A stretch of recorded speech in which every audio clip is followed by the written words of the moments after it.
నేను ఏఎస్ఎఫ్ అనేటువంటి రెస్టారెంట్కి రావడం జరిగింది. మరి ఈ యొక్క రెస్టారెంట్ జూబ్లీ హిల్స్ ఏరియాలో ఉంది. హరిణి గారు మాకు తెలిసినటువంటి మా సోదరుల ద్వారా ఈరోజు మేడం మా రెస్టారెంట్కి వస్తే బాగుంటుంది అని చెప్పడం జరిగింది. జనరల్గా నేను ఎప్పుడు రెస్టారెంట్ ఏదన్నా తప్పదు అనుకున్నప్పుడు వెళ్తా, లేదా ఇట్లా మంచి కార్యక్రమాలు ఉంటే కూడా వెళ్ళడం జరుగుతుంది. ఈరోజు ఒక మంచి కార్యక్రమాన్ని మరి ఏఎస్ఎఫ్ రెస్టారెంట్ ఓనర్స్ మేనేజ్మెంట్ వారు చేయడం జరిగింది. ముఖ్యంగా హరిణి గారి ఆధ్వర్యంలో మన అమన్ వేదిక నుంచి ఒక 60 మెంబర్స్ 60 స్టూడెంట్స్ ఆర్ఫనైజ్ స్టూడెంట్స్ ఇక్కడ ఈరోజు వారికి డిన్నర్ అరేంజ్ చేయడం జరిగింది. వారందరికీ వాళ్ళకి నచ్చింది, మన ఆర్ఫనైజ్ పిల్లలందరికీ నచ్చిన ఫుడ్డును ఈ యొక్క ఏఎస్ఎఫ్ రెస్టారెంట్ వాళ్ళు అందించడం జరిగింది. వారితో పాటు పిల్లలతో పాటు మేము కూడా ఈ యొక్క రెస్టారెంట్లో మాకు నచ్చిన ఐటమ్స్ కూడా మేము తిన్నాం. పిల్లల్ని కూడా అడిగినప్పుడు మాకు నచ్చింది మేము తిన్నాం మేడం, ఇవాళ అంటే కడుపు నిండా తిన్నాం, నచ్చినవన్నీ తిన్నాం, తెలిసింది తెలియంది అంటే వాళ్ళు గతంలో ఎప్పుడు తిని ఉండేటటువంటి అనేక ఐటమ్స్ కూడా హరిణి గారు మరి వారికి వడ్డించినందుకు చాలా సంతోషం. పిల్లలకు చిన్న చిన్న కోరికలు ఉంటాయి, మనం పలానా హోటల్లో పలానా ఐటమ్స్ తినాలా, లేదా పలానా కర్రీ తినాలా, పలానా బిర్యానీ తినాలని. అది మనలాంటి అంటే పేదింటి బిడ్డలకు అందడం చాలా కష్టం. కానీ ఈరోజు మరి ఒక సెలబ్రిటీస్ అనే వాళ్ళే కాకుండా అర్ఫన్స్ కూడా అంటే ఒక బిడ్డల్లాగా ఈ హోటల్లోకి ఆహ్వానించినందుకు హరిణి మరి ఏఎస్ఎఫ్ రెస్టారెంట్ మేనేజ్మెంట్కి అందరికి కూడా ధన్యవాదాలు తెలియజేస్తూ ఉన్నాను. తప్పకుండా ఆ పిల్లల భవిష్యత్తు కోసం రాబోయే కాలంలో మంచి చట్టాలు తీసుకొచ్చి భద్రత కల్పించే విధంగా పూర్తి స్థాయిలో వారికి విద్య, ఉద్యోగ ఉపాధి అవకాశాలు, అదేవిధంగా షెల్టర్స్ ఉండడానికి షెల్టర్స్ కూడా ప్రభుత్వ పరంగా కూడా చాలా చోట్ల ఏర్పాట్లు చేసినాం. ఇంకా కొన్ని ప్రైవేట్ పర్సన్స్ కూడా మానవతా హృదయంతో నిర్వర్తిస్తూ ఉన్నారు. అమ్మనేజ్ అర్ఫన్ ఈ యొక్క హాస్టల్ కూడా మా మిత్రురాలు ఒకప్పుడు మరి బురుగుల రామకృష్ణ గారి ఫ్యామిలీ నుంచి ఆమె ఒక పేదల కోసం పనిచేసే అంబికా గారి ఆధ్వర్యంలో ఈ యొక్క అర్ఫన్ హాస్టల్ నిర్వహించడం చాలా సంతోషం. ఒక మానవతా దృక్పథంతో వారి యొక్క హాస్టల్ను నిర్వహిస్తున్నారు. వారికి కూడా ఖచ్చితంగా మన ప్రభుత్వం తరఫున సపోర్ట్ ఉంటుంది. ముఖ్యంగా ఇంత పెద్ద రెస్టారెంట్లో ఎవరైనా సింపుల్ పర్సన్స్ వచ్చి కూర్చొని తినాలంటేనే మరి చాలా మేనేజ్మెంట్ ఇబ్బందిగా ఫీల్ అయ్యే వాళ్ళు ఉంటారు.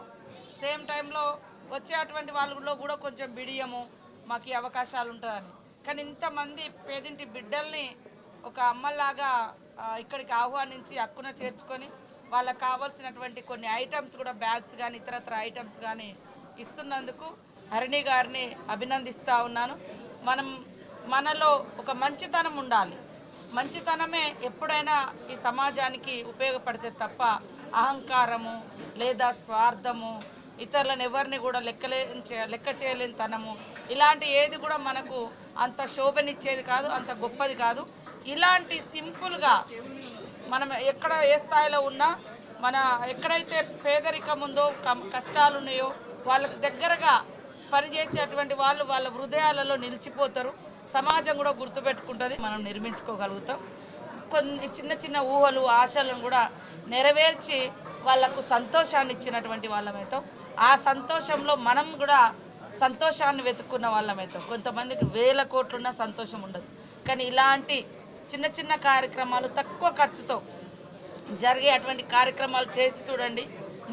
మెండుగా మీ గుండెల నిండుగా సంతోషం ఉంటుందని కూడా ఆ సొసైటీకి నేను పిలుపునిస్తా ఉన్నాను.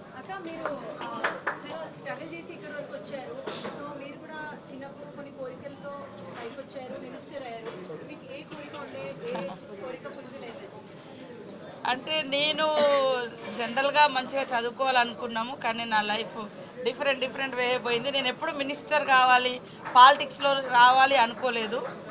నేను అనుకోని పద్ధతులు ఇక్కడికి వచ్చిన నేను అంటే నా ములుగులో హాస్టల్లో చదివేటప్పుడు ఒక లాయర్గానో ఒక డాక్టర్గానో ఉంటే చాలు అని ఆ చుట్టుపక్కల వాళ్ళని మా దగ్గర చదివే వాళ్ళని చూసి నేను కూడా హాస్టల్ నుంచి వచ్చిన అంతవరకే ఉండేది. మరి అనుకోకుండా నా లైఫ్ అడవిలోకి పోయింది. అడవిలో నుంచి బయటకు వచ్చేటప్పుడు కనీసం నా చిన్నతనంలో నేను లాయర్ కావాలనుకున్నా. సొసైటీలో కూడా నేను ఉద్యమంలో పనిచేసినప్పుడు అనేక కేసులు అట్లాంటివి కూడా ఉంటాయి కాబట్టి మరి లాయర్ కావాలనుకున్నా, ఆ కోరిక నెరవేర్చుకున్నా. ఆ లాయర్గా పనిచేస్తుంటే కొంతమంది మా కొలీగ్స్ పనిచేస్తుంటారే అంటే అడ్వకేట్గా లాయర్గా ఉంటే కొంతవరకే నువ్వు సేవ చేయగలుగుతావు, ఇంకా పెద్ద సొసైటీ ఉంది, పాలిటిక్స్లోకి ఎంటర్ కావచ్చు కదా అని నాకు అడ్వైజ్ చేసి ఆ టైంలో నాకు అవకాశం వచ్చింది.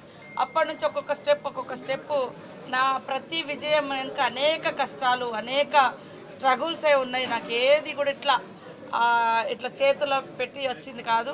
కష్టపడి కష్టాన్ని ఇష్టంగా ఎంచుకున్నా కాబట్టి నా పొలిటికల్ కెరీర్ కూడా స్ట్రాంగ్గా ఉంది. ఏదో సడన్గా మనం పదవులలోకి వస్తే ఆ సంతోషం ఉండదు. కష్టంతో ఏమంటారు డక్కి మొక్కి తిని, అది ఎడ్యుకేషన్ అయినా లేదా పోస్ట్ అయినా లేదా లైఫ్లో ఎట్లా అయినా ఒక అచీవ్మెంట్ ఏది ఉన్నా కూడా దాని వెనుక స్ట్రగుల్ ఉంటేనే దాంట్లో ఆనందం ఉంటుంది. ఆ ఆనందం మనకు ఆత్మవిశ్వాసాన్ని ఇస్తుంది. ఆ స్ట్రగుల్ మనల్ని మనం నిలబెట్టుకోవడానికి చాలా స్ట్రాంగ్ పిల్లర్గా ఉంటుంది. సో నా జీవితం చిన్నప్పటి నుంచి రకరకాల కష్టాలు కన్నీళ్ళతోటే వచ్చింది. ఇప్పుడు కూడా మంత్రిగా ఉన్న ఖచ్చితంగా నేను రోజు నా పబ్లిక్తో కనెక్ట్గా అందుబాటులో ఉంటూ ఊర్లలోకి వెళ్తూ మంచి చెడు చూస్తూ వీలైనంత వరకు బెటర్గా సర్వీస్ చేయాలని ఆలోచనతో ప్రభుత్వం ఎప్పుడు కూడా అది రైట్ టు ఎడ్యుకేషన్ మనకు హక్కు ఉంది కాబట్టి ఏ స్థాయికి చదువుకోవడానికైనా గవర్నమెంట్ అవకాశాలు ఇస్తున్నది కాబట్టి పిల్లలందరూ కూడా బాగా చదువుకోవాలి. విద్యనే ఈ దేశానికి దిక్చూసి, విద్యనే వాళ్ళ జీవితానికి కూడా దిక్చూసి, కాబట్టి ప్రతి ఒక్కరూ చదువును వీడి నేలసాం చేయకూడదు. చదువుతో మనం అన్ని రంగాల్లో ఎదగడానికి ఇది చదువు ఒక్కటే మార్గం అని పిల్లలకి సూచిస్తూ ఉన్నాం.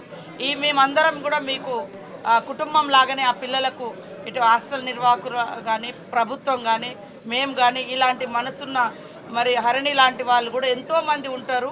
కాబట్టి వీళ్ళందరూ కూడా మీ కుటుంబ సభ్యులుగానే భావించి ఎప్పుడు కూడా మనకెవరు లేరు అనేటువంటి నిరాశ నిస్పృహలకు లోను కాకుండా మాకు సమాజం ఉంది, మాకు గవర్నమెంట్ ఉంది, మాకు మంచి మనసు ఉన్నటువంటి అనేక మంది వ్యక్తులు ఉంటారు అనే అటువంటి దృక్పథంతో, సానుకూల దృక్పథంతో ముందుకెళ్లాలని కూడా పిల్లల్ని నేను కోరుతాను.